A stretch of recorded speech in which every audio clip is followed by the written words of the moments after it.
Yeah. Okay, got it. Okay. All right. Okay. All right. We don't have a song. Okay. Do you have a feedback? Do you have some kind of a feedback?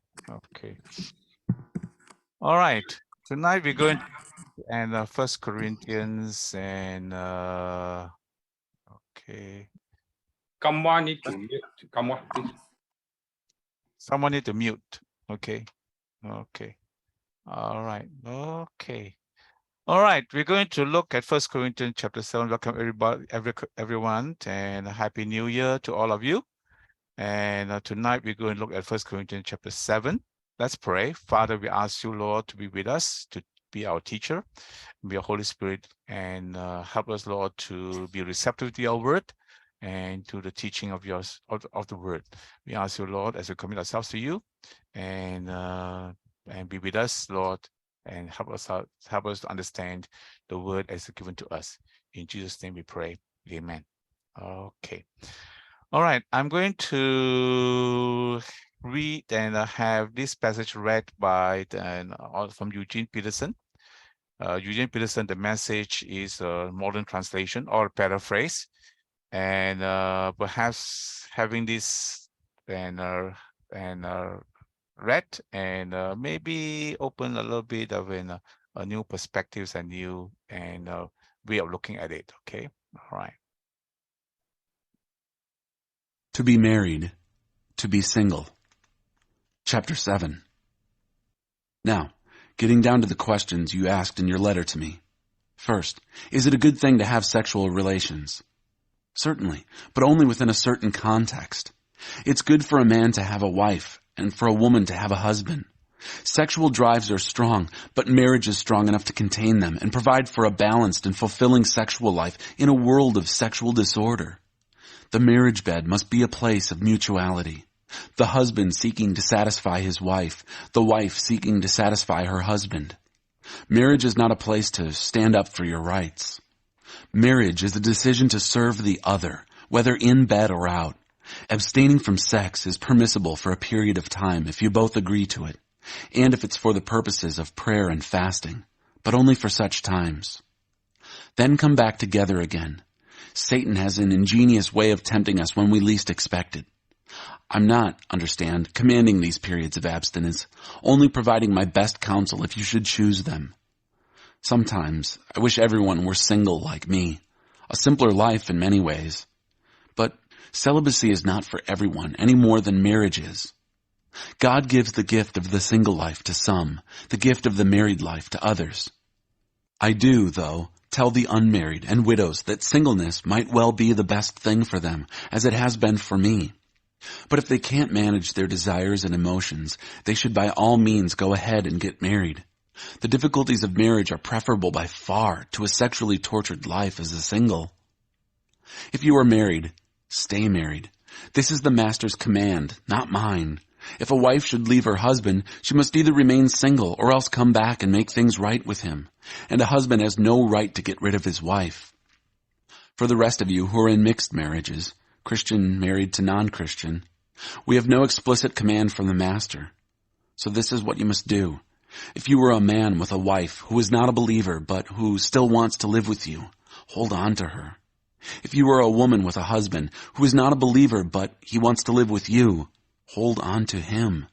The unbelieving husband shares to an extent in the holiness of his wife, and the unbelieving wife is likewise touched by the holiness of her husband. Otherwise, your children would be left out. As it is, they also are included in the spiritual purposes of God. On the other hand, if the unbelieving spouse walks out, you've got to let him or her go. You don't have to hold on desperately. God has called us to make the best of it as peacefully as we can. You never know, wife. The way you handle this might bring your husband not only back to you, but to God. You never know, husband. The way you handle this might bring your wife not only back to you, but to God. And don't be wishing you were someplace else or with someone else. Where you are right now is God's place for you. Live and obey and love and believe right there. God, not your marital status, defines your life. Don't think I'm being harder on you than on the others. I give this same counsel in all the churches. Were you Jewish at the time God called you? Don't try to remove the evidence. Were you non-Jewish at the time of your call? Don't become a Jew. Being Jewish isn't the point. The really important thing is obeying God's call, following His commands. Stay where you were when God called your name. Were you a slave? Slavery is no roadblock to obeying and believing. I don't mean you're stuck and can't leave. If you have a chance at freedom, go ahead and take it. I'm simply trying to point out that under your new master, you're going to experience a marvelous freedom you would have never dreamed of. On the other hand, if you were free when Christ called you, you'll experience a delightful enslavement to God you would never have dreamed of. All of you, slave and free both, were once held hostage in a sinful society. Then, a huge sum was paid out for your ransom. So please don't, out of old habit, slip back into being or doing what everyone else tells you. Friends, stay where you were called to be. God is there. Hold the high ground with Him at your side. The Master did not give explicit direction regarding virgins, but as one much experienced in the mercy of the Master and loyal to Him all the way, you can trust my counsel. Because of the current pressures on us from all sides, I think it would probably be best to stay just as you are. Are you married? Stay married. Are you unmarried? Don't get married. But there's certainly no sin in getting married, whether you're a virgin or not. All I'm saying is that when you marry, you take on additional stress in an already stressful time, and I want to spare you if possible. I do want to point out, friends, that time is of the essence. There is no time to waste, so don't complicate your lives unnecessarily. Keep it simple, in marriage, grief, joy, whatever, even in ordinary things, your daily routines of shopping and so on. Deal as sparingly as possible with the things the world thrusts on you. This world as you see it is on its way out. I want you to live as free of complications as possible. When you're unmarried, you're free to concentrate on simply pleasing the Master. Marriage involves you in all the nuts and bolts of domestic life and in wanting to please your spouse, leading to so many more demands on your attention. The time and energy that married people spend on caring for and nurturing each other, the unmarried can spend in becoming whole and holy instruments of God. I'm trying to be helpful and make it as easy as possible for you, not make things harder. All I want for you is to be able to develop a way of life in which you can spend plenty of time together with the Master without a lot of distractions. If a man has a woman friend to whom he is loyal but never intended to marry, having decided to serve God as a single, and then changes his mind, deciding he should marry her, he should go ahead and marry. It's no sin. It's not even a step down from celibacy, as some say. On the other hand, if a man is comfortable in his decision for a single life in service to God, and it's entirely his own conviction and not imposed on him by others, he ought to stick with it. Marriage is spiritually and morally right, and not inferior to singleness in any way, although, as I indicated earlier, because of the times we live in, I do have pastoral reasons for encouraging singleness. A wife must stay with her husband as long as he lives. If he dies, she is free to marry anyone she chooses. She will, of course, want to marry a believer and have the blessing of the Master. By now you know that I think she'll be better off staying single. The Master, in my opinion, thinks so too. All right. Okay. Freedom with responsibility. Okay. Okay. Let's see. Stop sharing. All right. That is in the reading of the message and from 1 Corinthians chapter 7. All right. And just a few preliminaries as we can begin to look at the text a little bit more closely.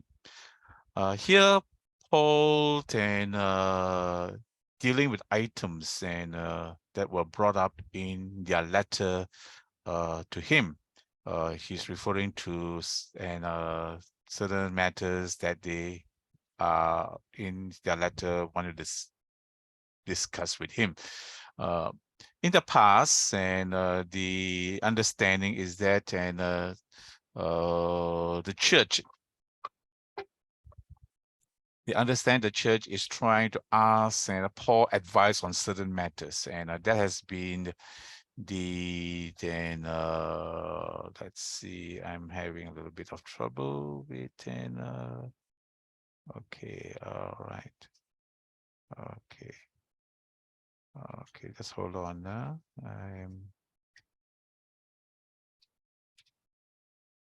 Okay.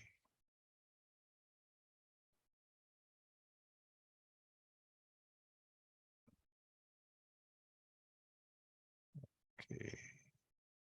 I've set up very nicely all these things before then the problem starts, and now I have to come back. Okay. And let me try to get back my thoughts and say. In the past, and most people and most scholars have seen First Corinthians 7, especially, is Paul responding to the question the Corinthians are asking, and they are like asking advice. In more recent times, and that view has been called into question.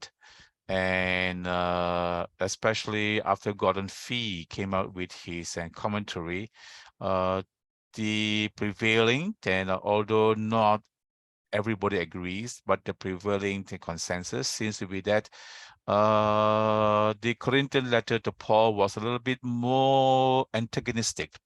They were not simply asking Paul for advice. They were taking issue with some of the advice Paul had given them before, and they are challenging Paul to a certain extent. So when you read that in that particular light, and the letter becomes slightly different from what we used to think, and so there is a little bit of challenge on their part in writing to Paul. But on this chapter in 1 Corinthians 7, it seems that the confrontation is not that strong, and they are not. You find that Paul doesn't seem to be overly combative with them, and you find that Paul do agree with some of their positions, but not for their reasons. He then agrees with some of their stand, but the reason for their stand and the reason for Paul's stand is quite different and have different consequences. So then we need to keep that in mind. Again, there is not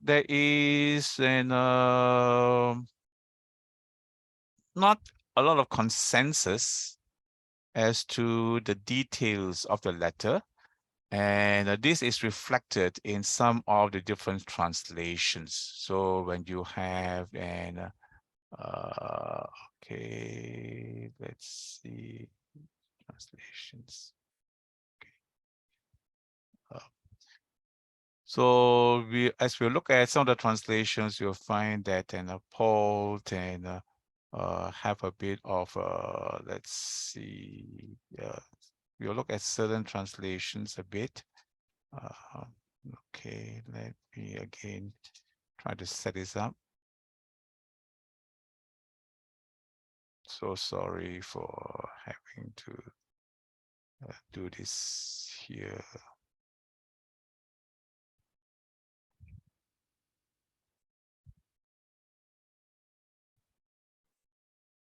Okay, all right, I think we'll just do this tree. Okay, all right. So some of the translations you'll find that, and we'll look at it a bit differently. And okay, this is not what I want. Okay, and but before we do that, and maybe it's best as we looked at an outline of Paul's argument in this letter. Okay, let me share the screen. Okay.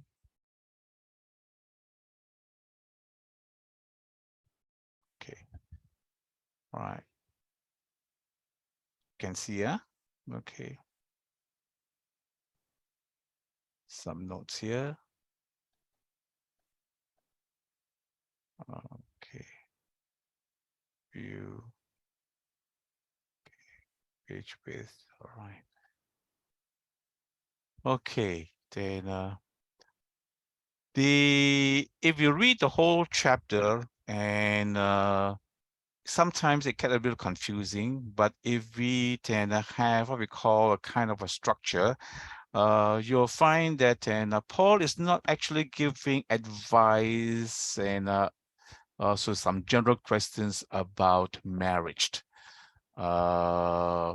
In fact, it is not exactly a marriage in the first, the basic question. It is about sexual relationships. And it comes very clearly in the first verse. And the general theme that Paul has, and Paul is dealing with a very specific question, and posed by the Corinthian situation, that some of them are rejecting marriage for several reasons.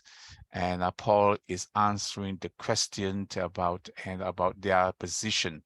So then you'll find that verse 1 to 7, verse 8 to 9, verse 10 to 11, and verse 12 to 16. He's then talking to those who are already been married, and so he's the main theme is remain where you are, keep the status quo, don't change your status. All right. Then in verse 17 to verse 24, he uses some other examples and basically about circumcision and about slavery. And the main idea, the main thrust of his message, of his word to them, is that remain where you are. Then in verse 25 to 40, he talked about those who are basically not yet married. And so he tells them, if you're not married, remain unmarried. So verse 1 to 7, to the married, stay married with full conjugal rights. So husband and wife give yourself and sexually to one another without reservation. Verse 8 to 9, it is to the unmarried.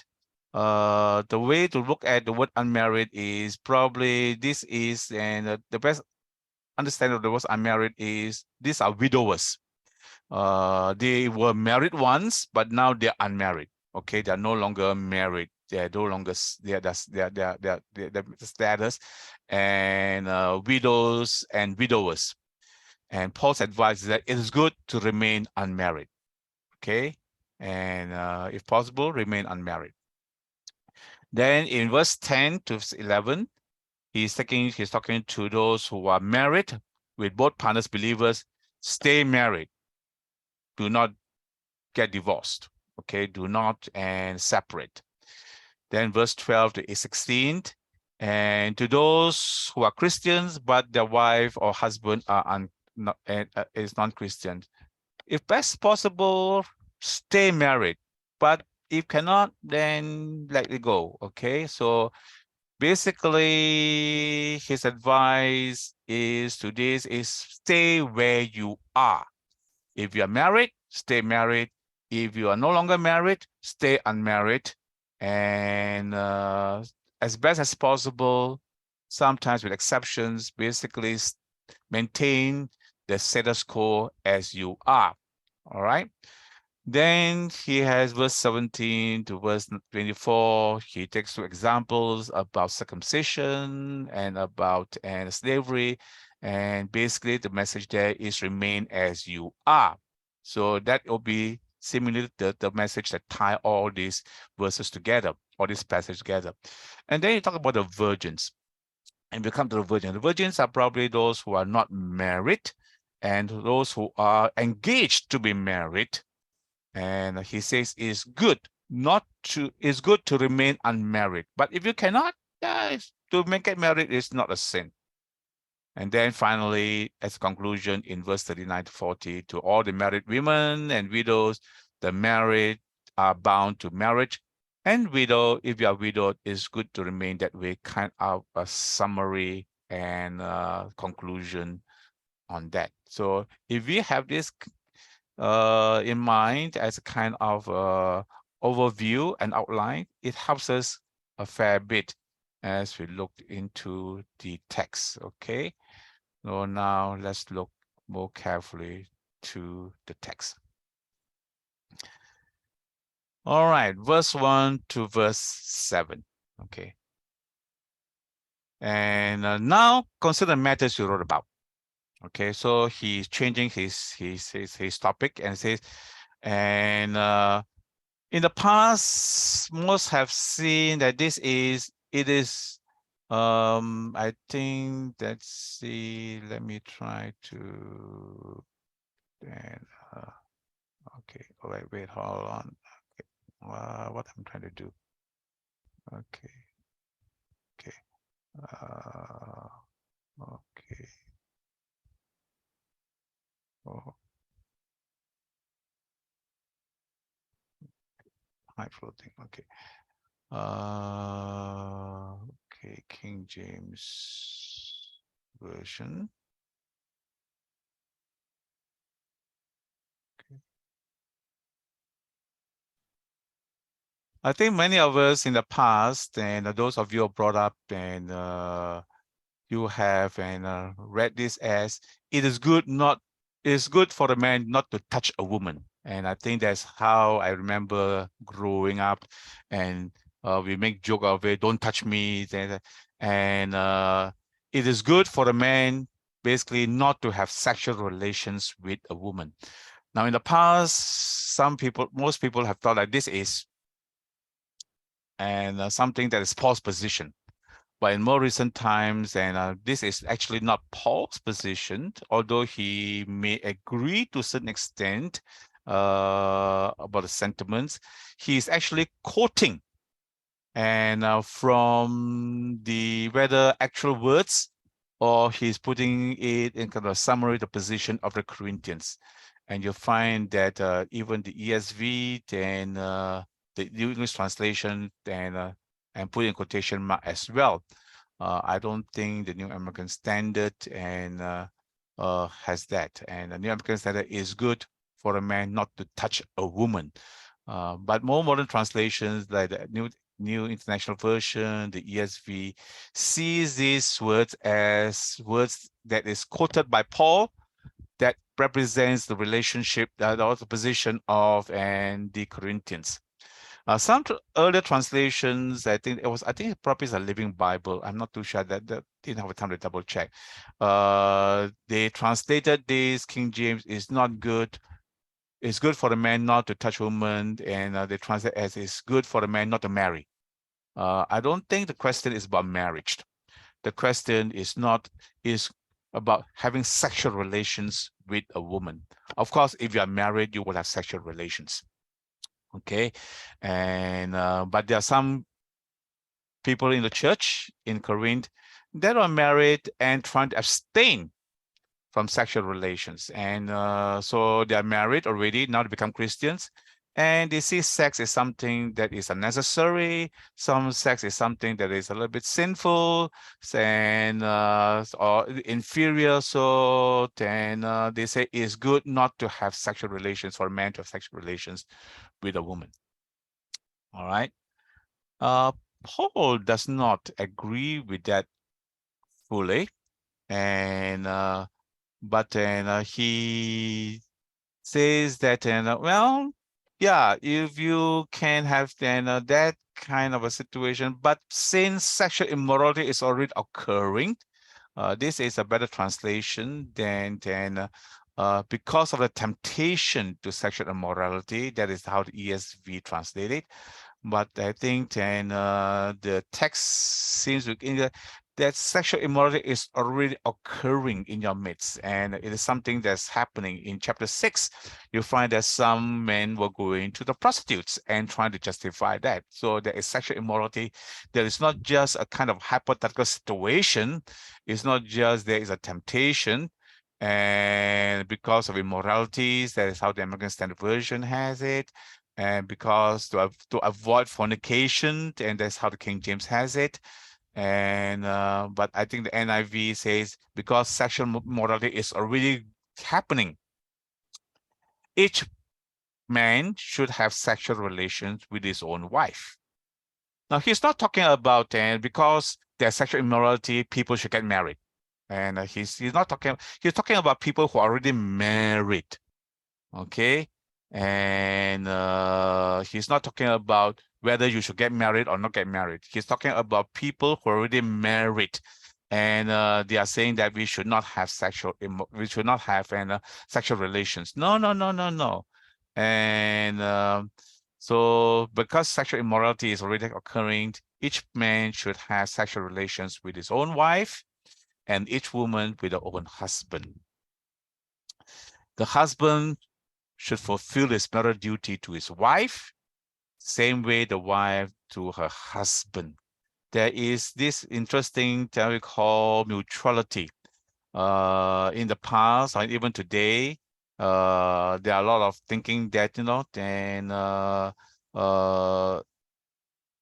sex is the husband's right, and sex is the wife's obligation, the wife's duty, and the man wants to have sex, but the wife has to give in. And so it's always the husband is the active one, the wife is a passive partner. That is to fulfill the desires of the husband. No, Paul doesn't see that way. And Paul sees the marriage and as the message. Let's see, the message has that, and okay, oh sorry, not the Good News Bible, but the message. Okay. All right, and the marriage bed must be a place of mutuality. That's what it says. The husband seeking to satisfy the wife, and the wife seeking to satisfy the husband. Marriage is not a place to stand up for your rights. Marriage is a decision to serve the other. So he says that the wife does not have authority over her own body, but yields it to her husband. And the husband doesn't have authority over his own body, but yields it to his wife. So, and this sometimes looks rather strange and to modern hearers. You find it's a kind of a duty. Sex is some kind of a duty. Perhaps we don't feel that situation. Here, Paul is talking to the Corinthians who are arguing with Paul that they should abstain from sex. And it is not like today we don't have that problem, and husbands and wives are not trying to abstain from sex. Okay, so if you look at the way Paul deals with situation, is that the husband has a duty to fulfill his marital duty to his wife. The wife that was the wife to the husband, not just one way, but both ways mutually. Okay, and it is not your right. It is not, and the husband says you have a duty to me, and wife says, and the husband, you're a duty to me, but rather the way he phrased that, you have a duty to the other person. So it is not about rights, it's about obligations. So the same way the husband doesn't have authority over his own body, but uses the wife. And then he says, do not deprive each other. Another translation, I think, says, do not defraud each other. Okay, then, defraud ye not the other. Okay, don't cheat. And I think NASB says, stop depriving of one another. Okay. Okay. Do not deprive of each other. Say, do not deprive each other except, here's exception case. Okay. Do not abstain from sex. Do not accept, and unless by mutual consent and for the period of time, so that you may devote yourselves to prayer. So sometimes you feel, okay, we have a severe situation, we want to devote ourselves to prayer. So mutually consenting and for only a period of time, and you can stop, but then come together after that, so that Satan would not tempt you because of your lack of self-control. And now, verse 6 is very interesting. It says, I say this as a concession, not as a command. Okay. And the concession is what? Okay. The concession is not that you have sex and or that you should have fulfilled your duty, marital duty. The concession has to do with stopping and by mutual consent and for the time to abstain from sexual relations. And this is Paul's what we call say a concession. Yeah, if you have to pray, and this is not a command, and you don't have to do it, but if you want to, and but for a brief period of time, and then by mutual agreement, then you can abstain from sexual relations, so you can give us a prayer. I say this as a concession, not as a command. All right, that is what it is. Okay. Then in verse 7, he moves on. He said, yeah, actually, I wish all of you were as I am, who is he's single, who has and not married. He said, yeah, I wish you as you are all as I am, but each of you has your own gift from God. One has this gift, another has another gift. So what is here, I think, Gordon Fee in his comment and say this. Okay.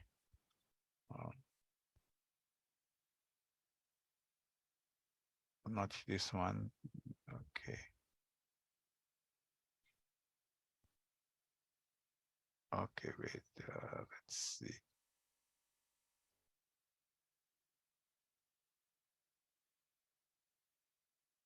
It basically what seems to be the situation is that a likely scenario, and let's see how it is in view. A likely scenario, and that can be reconstructed, is that perhaps the Corinthians were saying to Paul, and since you yourself are unmarried, and since you are not actively seeking marriage, and since you have denounced porneia and in your earlier letter to us, is it not better that one is better off not to have sexual relations in the course at all? After all, in the new age, which we have already entered by the Spirit, there is neither marrying nor giving in marriage. Why shouldn't we be as angels now?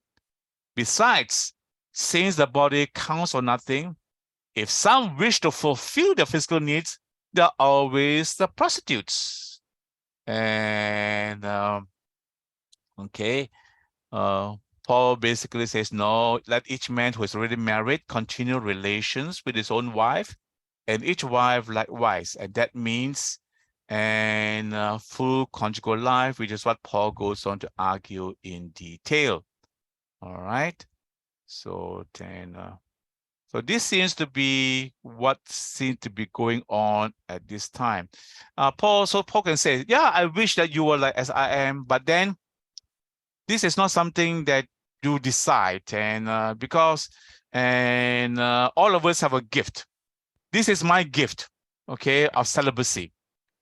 And I have this gift, another person have this gift. So unless you have the gift of celibacy, you cannot make this celibacy some kind of a principle or something, or that you must impose on everybody. Yeah, if you have to give a celibacy, fine. But if you don't have, and especially if the people in the church do not have in celibacy, you cannot impose that kind of a standard on them. All right. To the unmarried, second group of people, and to the widows. The unmarried here, I think, has to do with widowers. Widows are women, with unmarried is and those who are and his the men. Okay, so they are now unmarried. Okay, so to the unmarried and the widowers, and I say it's good for them to stay unmarried, as I do. But if they cannot control themselves, they should marry. For it's better to marry than to burn with passion. And so you cannot, if you cannot control yourselves, because they have been married before, and they have intimacy before, and now they are widows, now they are widowers especially, then they no longer have that sexual intimacy, and they have that problem, and with that absence, so it's better to get married than to burn with passion, right? So basically, you find that, and Paul is saying, remain as you are as far as possible, but if you cannot, then there's exception, and to get married is not wrong. Then to the married, those who are married, I give this command, but not really I, but the Lord himself. A wife must not separate from a husband. A wife must not seek divorce. A wife cannot leave the husband. But if she does, she must remain unmarried or else be reconciled to her husband. And the husband must not divorce his wife. The way this is set out, it seems that the problem seems to be the women in the church. A husband must not divorce his wife is almost like a kind of afterthought. And it seems that the problem is that the wife are seeking to cancel their marriages. They want to be spiritual, and they want to be they must not. But if she does, and then she must remain unmarried or else be reconciled to her husband. Okay.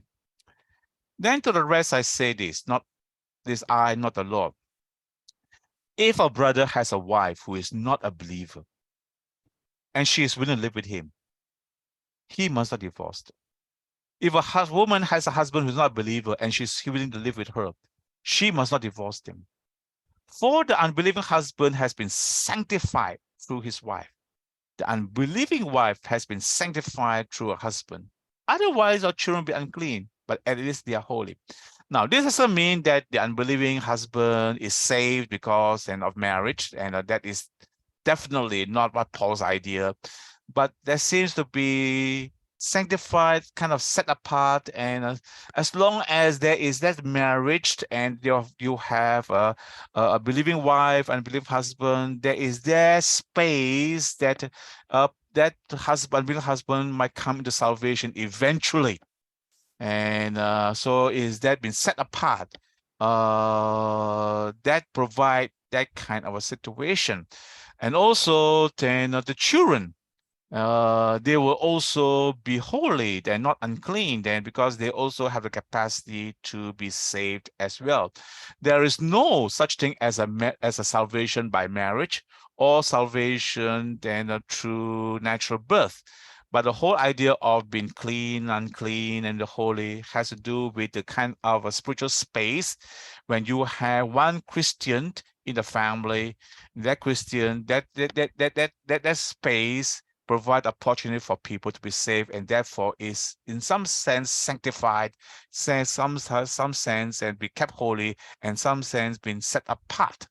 And so that is what he is trying to say. All right. So then now this is very important, because then in Islam, for example, then sometimes they say that if I become a Muslim, my wife doesn't become Muslim, then my marriage is unclean, therefore I must separate from my wife. Okay, because I want to be holy. No, Christianity doesn't think that way. The Christianity sees that the conversion of one person, one partner, opens the opportunity for the other person to be saved eventually. And I think that it seems to be the idea that, so don't and separate. If she's willing to live with you, must not divorce. And if he's willing to live with you, must not divorce. And therefore, your children would have opportunity for salvation. Your husband has opportunity for salvation. However, if the unbeliever leaves and decides to leave, let it be so. Okay, the brother or sister is not bound in such circumstances. Okay, God has called us to live in peace. Now, this phrase is a little bit difficult. What does it mean? God has to live in peace. It means don't. Is it basically saying that don't quarrel over it, don't fight over it, and that may seem to be one way to look at it. But I think that the other way is that it has go back to the earlier phrase, and if a brother has a wife who is not a believer, she limited, and he must not divorce her. The other same way, if the husband and a woman has and God has called us to live in shalom. God has called us to live and to bring about what we call salvation. What we call the peace has to do with much more, and not just without strife, but peace has to do with wholesome kind of a thing.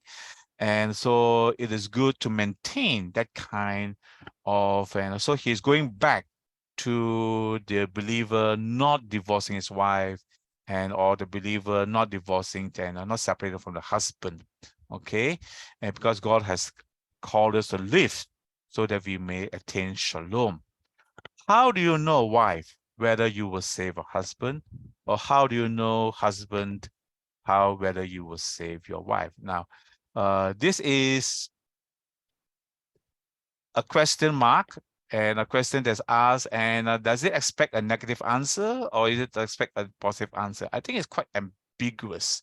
So then the fact that if you are married, a non-Christian, the possibility of saving your husband, the possibility of saving your wife is not certain, but it is a possibility. All right. And Paul doesn't seem to land himself in one way or another. And I think Eugene Peterson puts it this way, I think very well. And he says that, all right, okay. You don't have to hold on desperately. God has called us to make the best of it as peaceful as we can. You never know, wife. The way you handle this might bring your husband not only back to you, but to God. You never know, husband, the way you handle this might bring your wife not only back to you, but to God. Okay. ESV, then how do you know? NASB. Okay. All right. So how do you know whether you save your husband? How do you know whether you save your wife? And okay.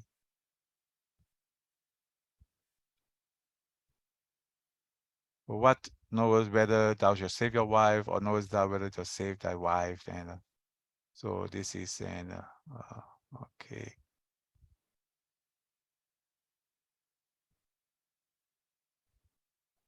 Now he comes and give illustration. Okay, nevertheless, each person should live as a believer in whatever situation the Lord has assigned them, just has called them. This is something that I laid out in all the churches. Was a man already circumcised when he was called? Then he should not be uncircumcised. Circumcision is nothing. Uncircumcision is nothing. Keeping God's command is what counts. Each person should remain in the situation where God ready to call when God called him.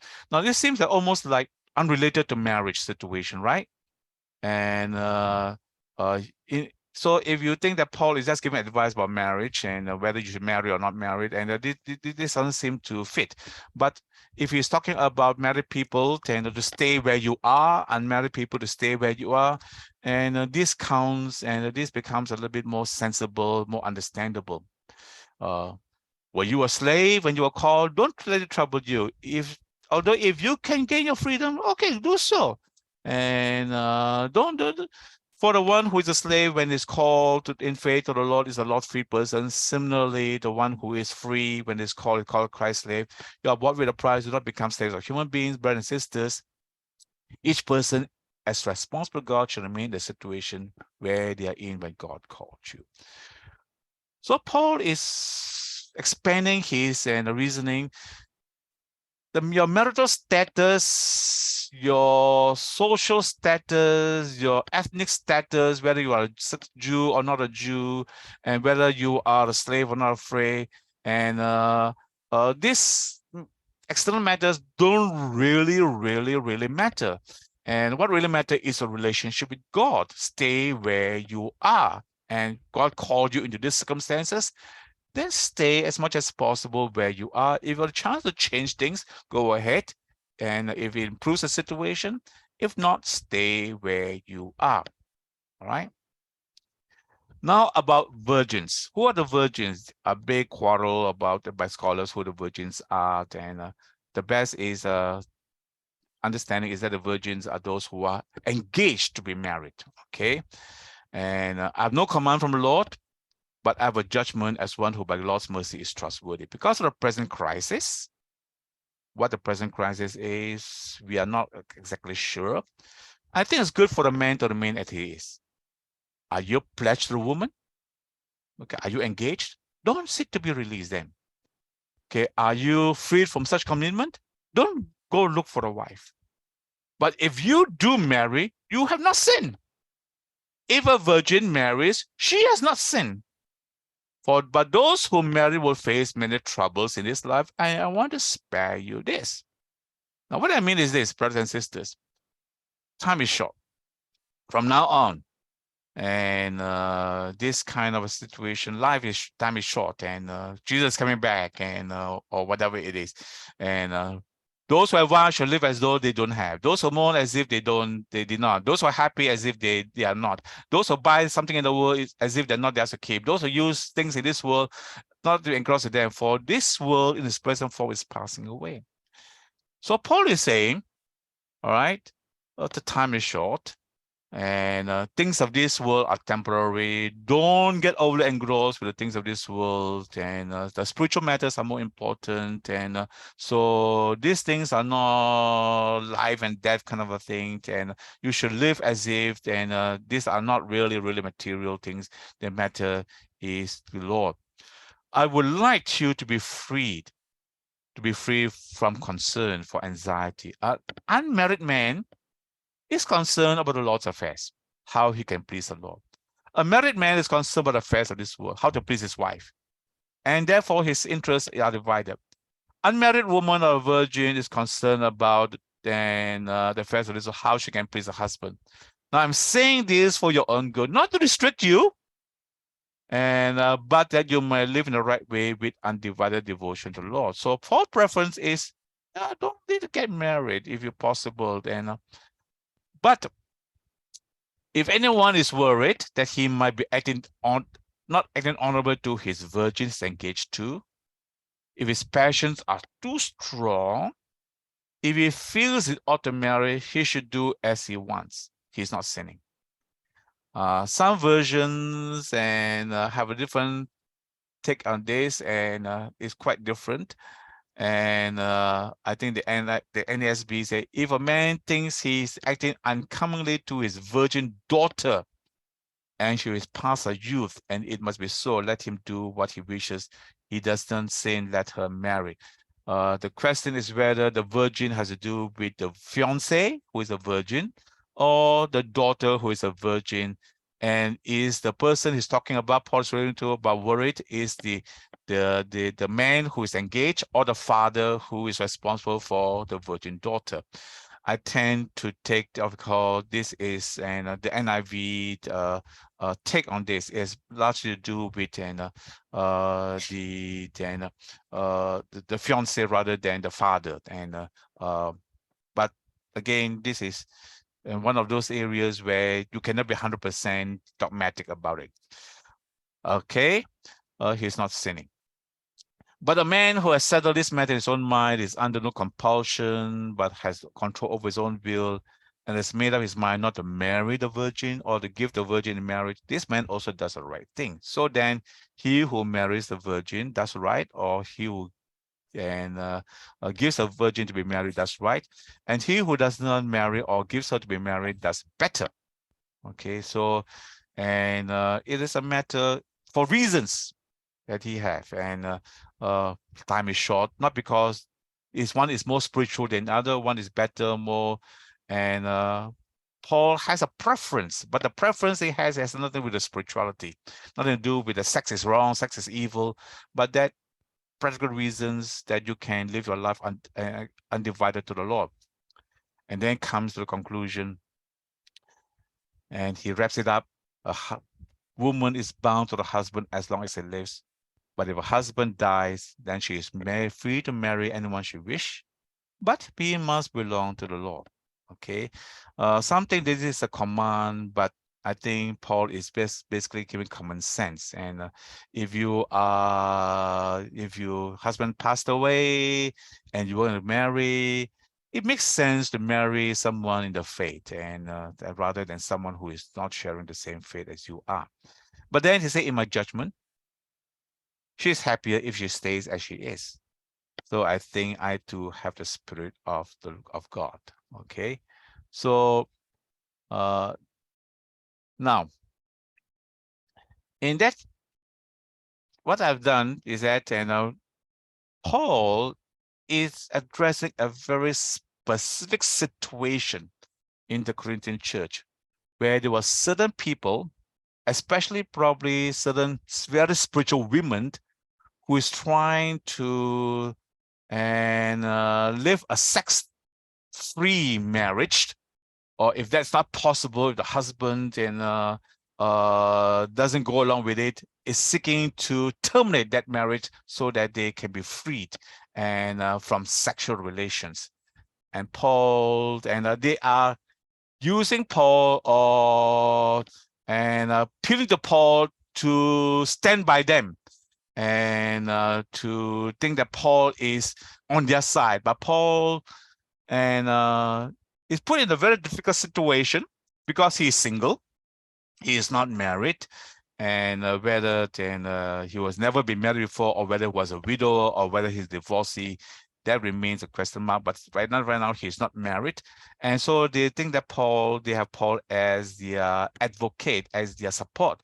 But Paul saying that you might want celibacy, but celibacy is not something that is a command, and celibacy is a gift, and you're seeking celibacy for all the wrong reasons. And so Paul very, very diplomatically, very, very carefully, and say yes and no, yes and no, and so a kind of tightrope situation with this, and looking at their situation. All right. Okay, that is the exposition, and now I'm going to stop